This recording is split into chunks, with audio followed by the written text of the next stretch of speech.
Hey, y'all. Welcome back to another episode of Our Last Leg podcast. You got me, Nikki G, and my favorite co-host, Jonny G. Golly. It feels good to be back in the saddle, y'all. Yes, sir. I was on vacation, and then we just had some things pop up, but I promise you, we try every single week to get an episode out to you guys. Absolutely. We genuinely enjoy doing this. And then the viewers that we get that like it too, shit, man, that's just a win-win for us. Absolutely, man. Oh, yeah, absolutely. It's something that I always like to While look we're on the forward to. topic, make sure you like, share, subscribe, YouTube, Spotify. You know what? Tell your buddy. Tell your mom. I guarantee she'll like us. He's a good-looking guy, ain't he? They'd love it. They'd love it. But, yeah, it feels good to be back. Week 11. John, how are you feeling today? I am feeling great. I've been doing one thing that I think everyone should be doing, counting, I hope you too, is lately the past week, I've been gambling on NFL, basketball, and a little bit of hockey. So rather than just always trying to aim for those Hail Mary awesome parlays, because we all love them, I get it. They're fun to watch. They're fun to sweat. Yeah. But I have been hitting a lot of one-to-ones. Everybody claims that's the best way to bet. It is. It's the least fun way to bet. It is, but hey, you come out with a dub, you come out cashing, you can use that money to roll over for the fun parlays. You have firepower. Yeah. I've been learning to do that. Look for some straight bets too. But again, everyone loves it. We love them. We give it to you guys every single week. Our little 3-teamer steamers, whatever SGPs or Thursday night football parlays, like my boy always cooks them. Every single episode. You guys have seen it. But hey, friendly reminder, don't be afraid to bet straights, one-to-ones. Don't. Because in the end of the day, we all want to cash. That's all we're here for. Do not be scared of that. Yes, sir. Because I don't like doing it. And by God, if we did, I think I'd be up in 5 fucking figures. There's legs that we find that we're like, they're absolute locks. Okay, now let's throw Lamar Jackson for 200 passing yards. And that's what fucks us every time. Yeah, exactly. Or Josh Allen for 200. He can't do Yeah. that because he's too busy throwing picks. To the But opposite fucking team. We will get there. But I think as far as everything goes, we got our intro out of the way. I'm glad to see you guys here enjoying the content. So I think that brings us straight to NFL Week 11. I think it does. John, do you want to start off with Thursday Night Football? Yeah. You goddamn right. All right, so Thursday Night Football. This one is going to be a banger. I would say this is probably on the top end as far as how prime games go throughout the entire week so far. We have the Cincinnati Bengals against the Baltimore Ravens in Baltimore. The line right now, as we have an iPad here, the line is sitting at -3.5, favoring the Baltimore Ravens, and the over and under is at 46 even. So straight out the gate. Oh man. So I'll be honest. I am a very big Joe Burrow fan and a Cincinnati Bengals fan. I'm glad to see that Joe Burrow is finally stepping up lately and the whole team itself. Jamar Chase is finally getting the touches that he rightfully deserves, and that's probably what brought him to the Super Bowl in the first place a couple years ago. Now, as far as everything goes, though, can you say that they're finding their groove? It's kind of hard for me, based off of every game that I've been seeing them play, whether they're primarily focused on the pass rush side, trying to give it to Joe Mixon, but Joe Shiesty obviously tries to get his, spotlight, throwing it to all his famous wide receivers, Jamar Chase, Boyd, Higgins, etc. But can they compare how good Lamar Jackson is? Because there's no shot they can block that the rushing side. They can't. They got Lamar Jackson himself, Gus Edwards, one more, I can't remember the other dude's name. Thank you, Hill. So as far as all that goes, as soon as he fakes him out, thinking that he's going to go deep, what's stopping Lamar Jackson from just running 30, 40, 50 yards? It's going to happen. Honestly, if I could pick any pick rather than who wins, give me a Lamar Jackson, whatever his line is sitting at, rushing yards. Okay. Couple things. One thing that we need to remember before we bet this game, like we always forget, this is a divisional game, folks. This is a divisional game, okay? So you need to realize this is not going to be a normal game. These two teams know each other better than anybody else in the league. They play each other twice a year, every fucking year. Yes, sir. Okay? Another thing is going to be that the Ravens already went to the jungle and beat them. Ravens already went to Cincinnati and beat them by 3 points. Oh, they did. They did. That was week 2. And, that was a great game. 51 points scored. I was a fan of that game. But wasn't Joe Burrow still coming back from a little ankle injury? Yeah, but he's never taken a week off.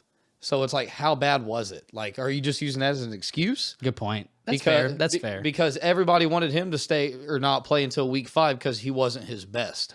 That's fair. You came out and played still. You should still be able to give it 100%. If not, then go sit the fuck down. Let the backup get a little couple reps in. But yeah, the Ravens beat the Bengals 27-24 in Cincinnati, week 2. This is a huge game for both teams. This is going to be a divisional game. Ravens lost to a divisional team last week to the Browns. Right. Could not be more disappointed in you guys, by the way. Another thing we need to look at is going to be that Lamar does not have multiple passing touchdowns in 5 of his 6 last games. Yeah. Okay? Yeah. So Ravens already run the ball 51% of the time. Right. You take every single one of their plays throughout the year, and 51% of them are run plays. Yes, sir. I think that we see even more rushing this week. Yes. Because Lamar can't get the ball downfield properly. And the Bengals aren't going to allow him to do it. They know Lamar. Okay. And that's one good thing about the dude. I don't mean to cut you off real quick. The thing about Lamar, at least, and if you guys go back to that game that they played the Browns, right? Browns? Uh-huh. Lamar owns. He knows when he messes up. He says it. He That's owns on his me. mistakes, He knows exactly. yes. So that's one thing. Like Josh Allen, for example, he shows his grief that he messed up, but he just shows it more in frustration, along with Derek Carr. Quarterbacks like that, they're more like, they take that frustration into heart and saying like, "Oh my God!" But like as a leader, I think Lamar Jackson does fall more in that leader category, Most as owning up for definitely. his mistakes. 100%. So that's what I wanted to touch on. Yes, Go ahead. 100%. I couldn't agree with John more. I think that is actually spot on. He is a great leader. He is. And he's like, you always see him going to the sideline like, That was on me. That's Yep. me. Yeah, that one yes, was sir. me. Yes, sir. And, Lamar, you're X amount of years in the league. You shouldn't be having to do that anymore. You think you have your throwing game down already. Absolutely. But, hey, we're not NFL players. They could still throw for 500 more yards than us in the NFL. So we'll just sit back here and critique and drink our beer and get a gut. So Burrow last week threw for 347 fucking yards. Crazy. 2 touchdowns. Don't forget the other part. Two picks. Two picks. He did bounce back. I'll say that. He did have a bounce back game, but you shouldn't be having bounce back games against the Texans. You should have steamrolled the Texans against a rookie quarterback who's playing lights out fucking football right now. A team of veterans should have checked him. Absolutely should have checked him. I'm going to butt in real quick. CJ Stroud. Don't you slander him. The complete opposite. Oh, okay. Bro, CJ Stroud, he that game truly blew my fucking mind. I did not know that this boy was that capable. Yeah, this dude is probably one of the best. I'm not gonna say one of the best, but the way he performed back in college, I didn't think he could perform that way from college to the NFL. That one game truly displayed it. Most and it really shows that this dude is capable of all the spectrums. Passing, he's visualizing and seeing the whole area.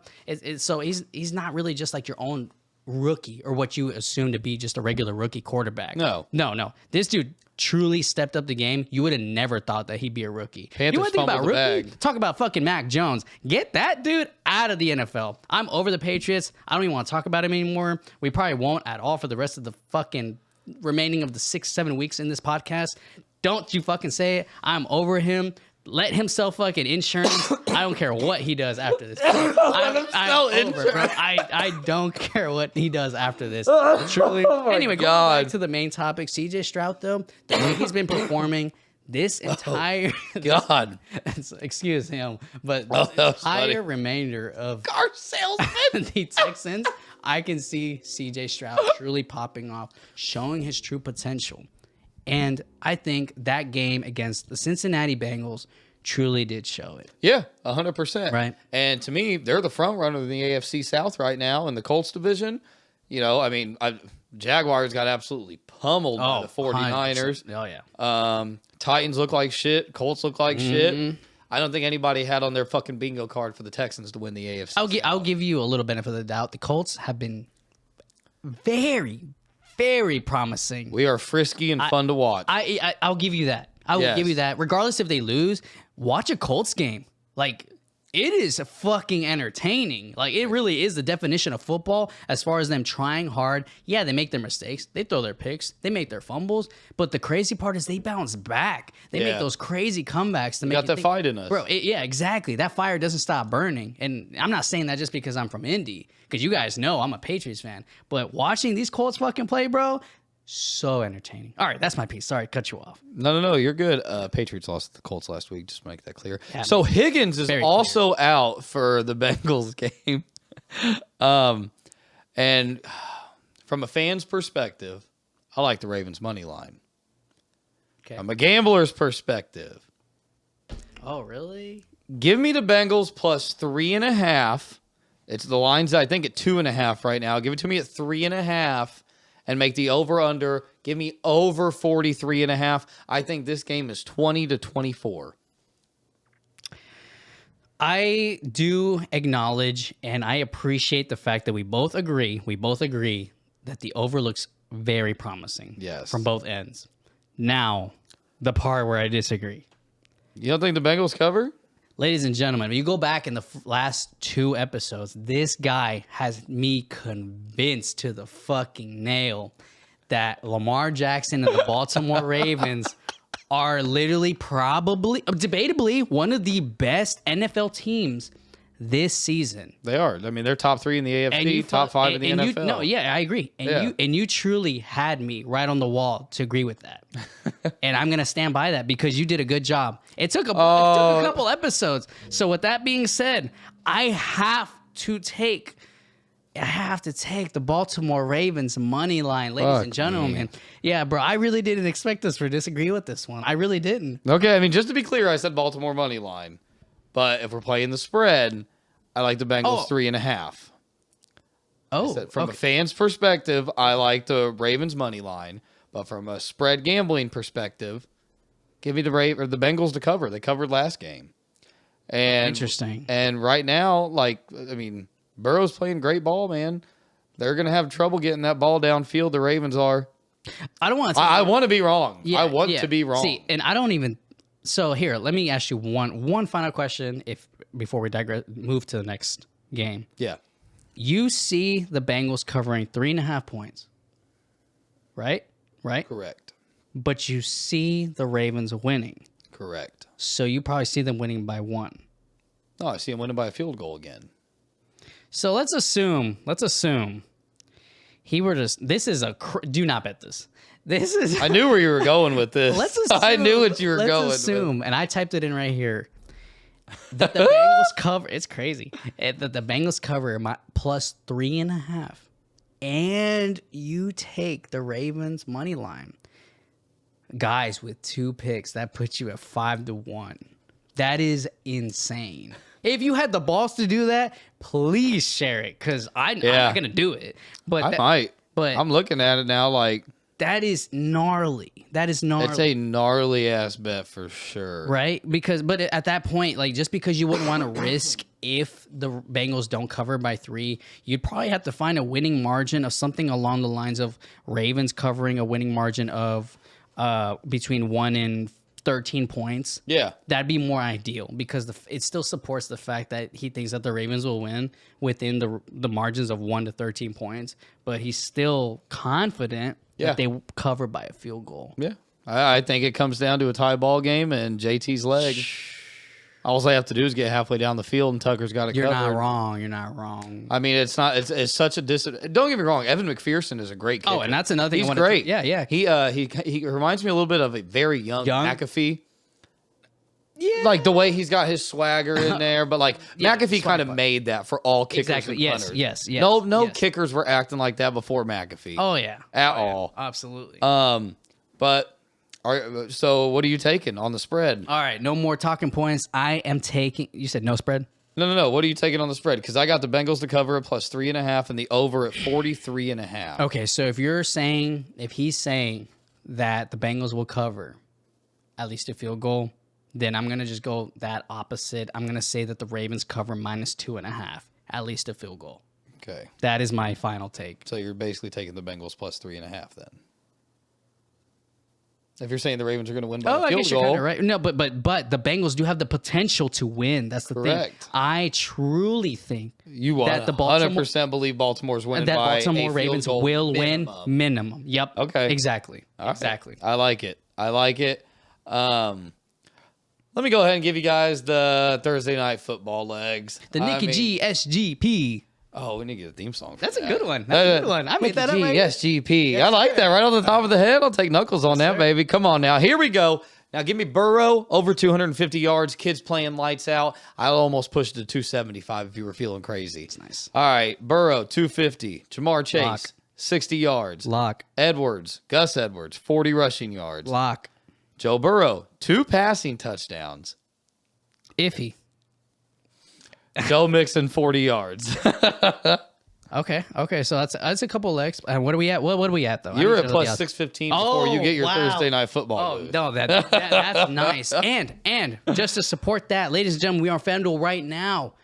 There is a no sweat bet as long as you are past 400, and lo and behold, he just gave you a plus 600. I mean, you're welcome. So if it hits, banger, and if it doesn't, you get your money back. I guys. do it because I love you guys. That is gnarly. I will say iffy on the 2 passing yard touchdowns, just because the fact that I said that I think the Baltimore Ravens will win. But we did They can still say get 2 passing touchdowns and no rushing touchdowns. Exactly, and we did agree also that the over may hit. I will hit. So if it's 20 to 24, there's at least some passing touchdowns happening on the Bengals end. Joe Mixon, I don't think he's gotten that many rushing touchdowns anyway. So Joe Shiesty will probably get those passing. I mean, Burrow ain't missed that line in the last 5 games. There you go. Exactly. You got some stats to support it. All right. That was a good segment on the Bengals and Ravens for Thursday night prime football. All right, yo. Let's go ahead and switch over. The next one that you want to chat about. Cheeto. Let's go ahead and get this mediocre one out of the way. I just found this kind of interesting. Couple really good points in the game. Okay. It's an oddball, but I think it's a good one. I think you guys are going to like it more than people expect. I think it's going to be a really good game. Go ahead and give me the Raiders at the Dolphins. Dolphins favored by 13.5. John, is that still right? As I'm saying 13.5. I got the over-under at 46.5. You said, oh, wow. He's got, it moved down 1. It is Ooh, now it's sitting 12 and at a half. minus 12.5. Okay, so let me go ahead and start off by saying this. The Dolphins are 4-0 against the spread at home this year. Okay? Their average margin of victory is 25 points at home. Damn. Now, granted, that's a little weighted because of the 70-point win they had. Or the 50-point win. So that's gonna jack that average way up, and that makes that a good stat line and pretty on paper. Did they play that game? The Broncos. Okay. Broncos. Believable.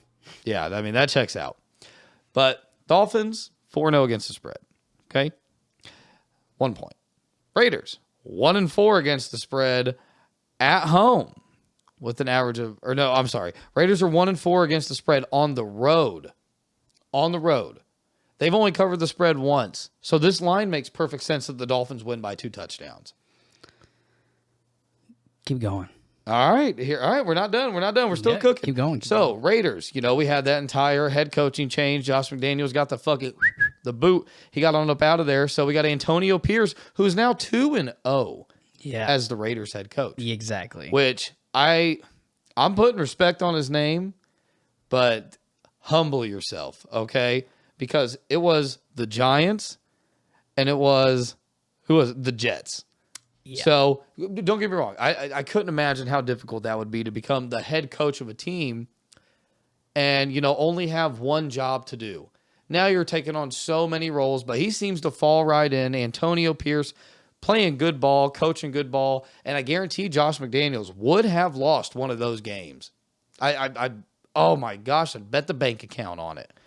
But let's be clear. This is the goddamn Dolphins we're talking about. We're talking about Tua, Tyreek, Jalen Waddle, Raheem in the backfield. And a defense is playing great. Jalen Ramsey. I don't think this game goes well for the Raiders. Okay. It's a tough one, but John, you got something else you want to touch on? So, as you guys have probably seen over the course of this season, the last season. I am a very big advocate when it comes to plus 6.5, 7.5, double-digit spreads. This one is a really hard one for me to really accept. Really, really hard to accept. Just the fact that the Raiders, as an organization themselves, they try so hard to find these loopholes. And as far as themselves, not other teams, loopholes of themselves and trying to figure out, is it the quarterback? Is it their offense? Is it their coaching? Mike McDaniels, bro, I like Mike McDaniels. He's a stud. He is. I feel like he's really one with the players. He has that chemistry with them. He has the trust. Who? The coach for the Dolphins? Oh, Jesus Christ, Yeah. bro. I'm thinking in my head, I thought you were thinking of Josh McDaniels No, for Mike, the Raiders. Mike McDaniels. No. Okay, I'll shut up. Continue. Gotcha. So the Raiders, they are struggling.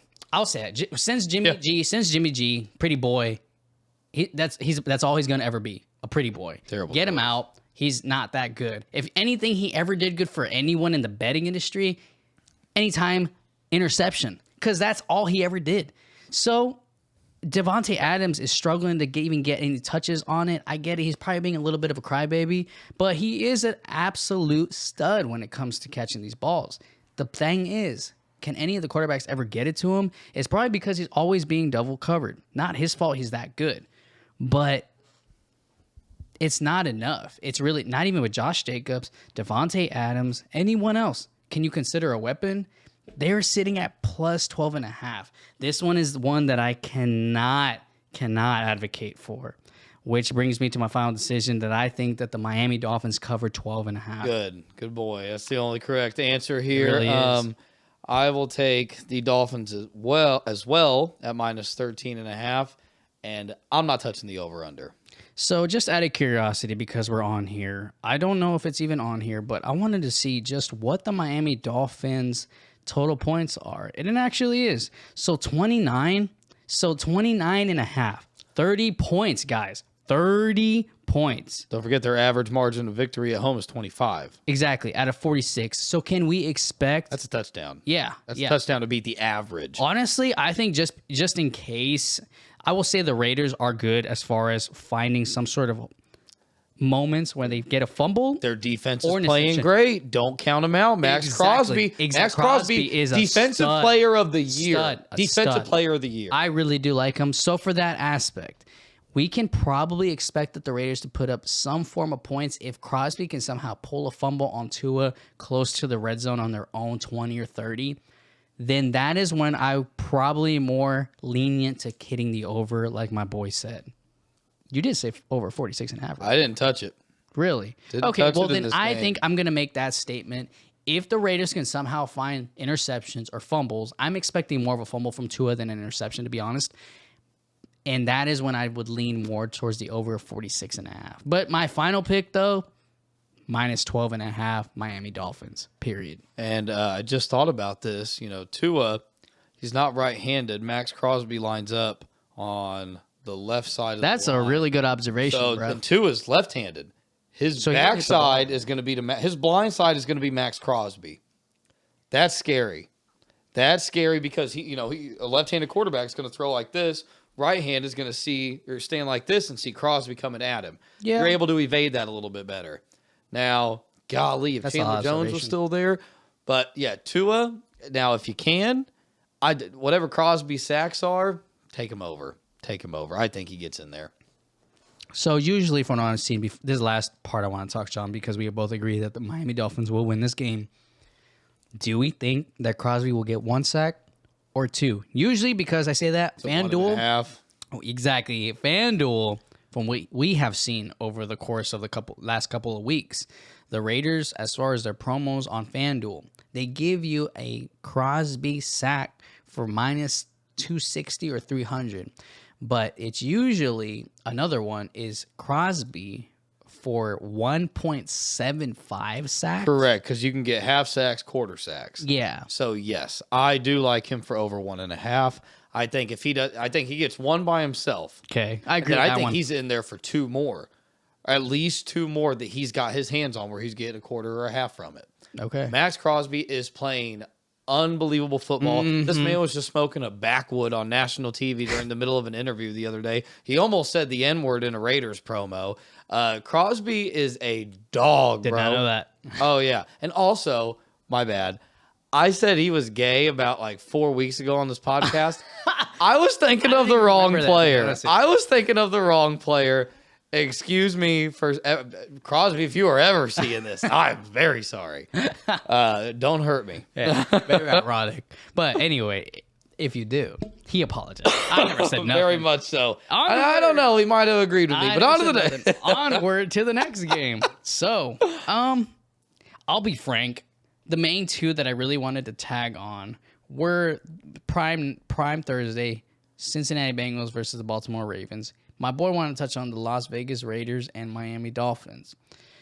As far as everything else goes, I think you do want to touch about one more before we get to the big one. So go ahead and tell me. Yeah, one more. I think this will be a quick one. It won't be too long. So, again, I think it's going to be another underrated game on the slate. Mm-hmm. I think this flew under your radar as well.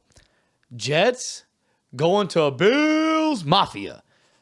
Bills favored by -7 points. They got a touchdown. One thing I would like to talk about on this game is that the fact that the Jets have already beaten Buffalo. They've already beat them. They've already beat them this year.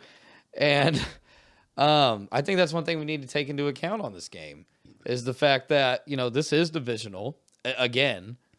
But good God, who are you betting on? Zach Wilson and Garrett? Yeah. Or Josh Allen and Stephon Diggs? I can tell you where my fucking money's going, and it ain't on green. Give me the red, white, and blue Buffalo Bills to cover the spread. I think the Jets get maybe 10 points in this game. Wow, that is probably one of the biggest bull I takes know. Especially after especially what the Bills just did and suffered against the Broncos on Monday night, which was crazy as fuck. Bills had the game in the bag in case you missed it. Yep. They won. Broncos kicker. Putting it on the screen. They line it up. He goes to kick. He misses. Game's over. Uh-oh. Flag. You goddamn right. And what was the flag, John? There were 12 fucking men on the field. That's some clown ass shit right there, man. Yeah, it really was. But bro, they lose the game because of that. I agree. Honestly, the way Josh Allen performed that game, they deserve to lose. They deserve to lose. 100. I agree. I agree. They do. And I've never been a really big Buffalo Bills fan, granted because they're in my division, but this season, even last season, Josh Allen has honestly gotten declining.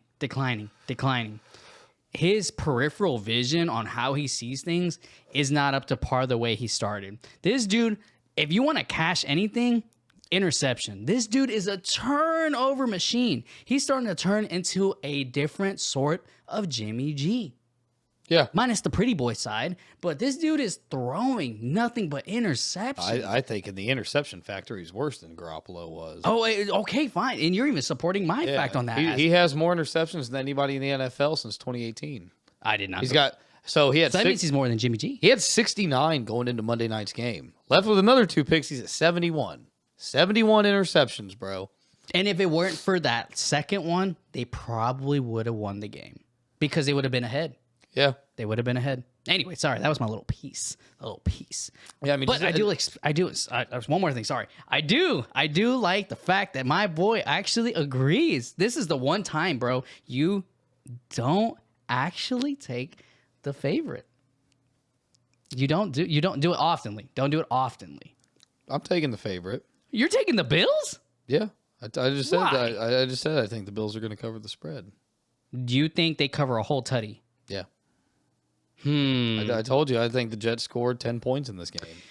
Is Zach Wilson still the QB for the Jets? Yep. I would like to take this moment, ladies and gentlemen, to take the Jets on a +7. Zach Wilson and the Jets have beat the number 1 team in the NFL, and that was the Philadelphia Eagles. The Philadelphia Eagles. So if they can beat the number 1 team in the NFL, what makes you think they can't beat the bullshit Bills who just lost to the fucking Broncos? Oh, the bullshit Bills. That's funny. The bullshit Bills and also the bullshit Jets. What makes us think There you go. Who's more bullshit? I'd probably have to give it to the Broncos. No. Out of the Jets and Bills, who's more of a bullshit team? Bullshit team, the Jets. The bullshit QB, Josh Allen. So you're saying Zach Wilson's a better quarterback than Josh Allen? This season? No. No. I'm not going to say that because the fact that what's bumping Josh Allen so fucking well isn't even because I'm glad the dude can rush. The dude can rush. Yeah. Not as much as Lamar Jackson. I'm not backing up. I'm not saying Josh Allen is a great I know you're quarterback not like everybody's trying to say. Exactly, and I agree with him because he's not. I know what he says about him. I agree with it all the way. But this one, it's going to be in Buffalo. So New York all around. I think that the Jets... Bills already have this game bought out, though, bro. You're going to see very few and far and in between Jets jerseys. Yeah, but you don't think that they cover 7? Even 10. How about 10? Because that's a tutty and a field goal. Do you like that one more? Or you think they cover even 10 points? So the problem is with this is that I'm looking at the score, the final score. 40. No, not the over-under, like the final score. What you think? Okay. What do you think it'll be? I'm looking at like 24-13. So a touchdown and 2 field goals? 3 touchdowns by the Bills and a field goal, and then a touchdown and 2 field goals from the Jets. I see 2. Is that crazy? I guess maybe I'm just looking at it a different perspective because I can see the Jets getting 2 touchdowns and 2 field goals. I feel like you're looking at it from a very hopeful perspective. Like, because we always go into these games thinking that we're going to like, oh no, this is a lock. This is guaranteed to hit. Fair. And I think this week is finally one of those weeks. Like we shouldn't be imagining it's going to be the Bills. Do you think so? I think so. Bump it back. Give me the Bills by 6.5. Okay. In case it's a tutty. In case it's a tutty. But I mean, if you're, yeah, I don't know. Jets already beat them. Yeah, man. I'm sticking with the Bills. Yeah, I'm sticking with the Jets. So here we go. That's our all right. pick. There's our our pick. lock up. I'm going to go ahead and write this one down. 2 disagreements on one episode, guys. Come on now. We're giving it to you. We're killing it. Yeah, I don't know, man. I like those though. Those are the best ones. What's up? Oh, nothing. I was definitely. You know what? Is that over under 40? 40. That's 24-13. 24-13. That's 37. 7. So that's the under. If they hit a field goal, give me under 41. Give me under 41. Under 41 and Bills minus 6.5. I'm locking that in right now. Okay. Well, so if he takes that, I can't really make it here, but just on average, just taking those 2, it puts you at 2-1. So he's probably like 1.5 to 1. That's not bad. It's nothing crazy. Yeah, exactly. So I think get to the big game. The big one. We wanted to touch on the Monday night football game. The Super Bowl rematch. We had the Philadelphia Eagles against Kansas City Chiefs in Kansas City. The over and under is sitting at minus 2.5. Good the over and under is at 45.5. Let me find out they're playing at Arrowhead. So it is Arrowhead. So first thing first, before we can just get it out of the way, will Taylor Swift be there? Do you think so? I don't give a fuck, and I'm not covering that on this podcast. I'll tell you right now, I really hope Taylor's there because I have Travis Kelce on my fantasy. Me too. Me too. So anyway, go ahead. Let me get this off my chest. I am 100% taking the over. 45.5 seems a little low for it to possibly be 27-20. And that's not an outlandish score for these two teams. They both clearly have the capability to do that. What are we looking at here? Tell me this right now. Is this a Super Bowl 57 rematch or a preview of Super Bowl 58? I think the Eagles are looking at this like a rematch. And I think the Chiefs are looking at this like this is just another game for us. I think the Eagles have got a fire lit in their nest I think Yes. they are ready Yes. to roll this game. Eagles are 3-1 against the spread on the road. But don't get me wrong. Arrowhead is a different breed of fan. Oh, boy. Okay? Oh, yeah. They are. Oh, yeah. 100%. You got to look at it from both sides. You know, we're not right, left. We're middle here. We're centrists. Yo, I just tapped it on accident. What? They're already giving us, this is Wednesday as we're recording this, they're already giving us lines for passing and rushing on Mac Jones, Patrick Mahomes, and Jalen Hurts. You think my boy, What's Mahomes sitting at? I'm curious. for yardage, he is sitting at an average of minus 297 and a half. And What a terrible line to try to play. Pretty high. And Jalen Hurts at 237. So I'll go ahead and say for Jalen Hurts, 237 is a little bit high for my taking. But the fact that he does really try to give it to his main two, Devontae Adams and AJ Brown. And now they got who? Antonio Brown, right? Julio. Oh, right. Julio Jones. Julio Jones. Oh, hey, Julio Jones. There we go. Who, like I said, the first fucking week when he got signed, he's going to be a nothing burger on that team. And I was correct. So just want to. Didn't he get a touchdown last game? Last game? I'm pretty sure. I don't think so. I will confirm that later. But the Maybe I'm wrong. But tends to check out. Can you see just out the gate, minus the yardage? Do you think Patty Mahomes gets 3 touchdowns? It's actually plus money at plus 140. No. That's actually tempting. Good boy. No. I agree with you. I don't think he gets more than 2 touchdowns. He's got one of the best running backs, Pacheco, in the game right now. I could honestly see Pacheco for 2 rushing touchdowns. That or McKinnon at this fucking point. McKinnon. Man, they seem to do little quick dumps to him. That's the thing. Pacheco and McKinnon are like the same fucking player, but one runs, one receives. Yes. McKinnon receives, Pacheco runs. And you don't even know what's going to happen. Person. You don't even know what's going to happen. They're doing freaking crazy maneuvers out there calling the Pikachu, and they don't even know. Pikachu. And that's what they called the play. And you don't even know what's going to happen. Even if you expect just the same concept where you think Jalen Hurts is going to do the little tush push, now they got fake tush pushes. So what's making us think that they are literally par on both ends. I think the only reason that the fact that the Kansas City Chiefs are favored this game is because it's an Arrowhead. Correct. I think you were right. And then also the other reason they're going to be favored is the fact that they beat them. They beat them on the biggest stage possible. Yeah. Like, true. I mean, what else do you need to be the favorite in this game? You know what I mean?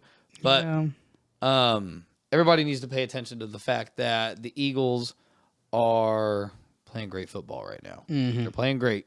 AJ Brown is breaking records. He's making his case for the best wide receiver in the NFL right now. And especially with Jay Jettis gone, I think that he plays lights out football in this game. This is going to be a thriller, but I think it's going to be a close one. But with that being said, give me EAGLES Eagles by 3.5 and give me the over at 44.5. When you said 3.5, just to make sure, minus or plus? Minus. Or no, plus. Eagles are underdog. Eagles are underdog, yeah. Okay. Give me the 3.5. I agree with that one. I would take a money line. I still do think that they will win, but just in case. Money line's a plus 120, by the way. And that's beautiful. But just for the cushion side of things, let's be safe about it, guys. This is going to be a close one. I really do. I think we both do. I think the Philly Eagles cover at plus 3.5. That's our take, my take at least, right? Yeah. No, I agree. All right. That ends it, right? I think we're done here, folks. All right. You got me, Johnny G, my favorite co-host. Oh, Nikki G. And we are signing off. You guys have a good week. Give me a cheers, Cheeto. Cheers. Boom. Y'all have a good one. Peace.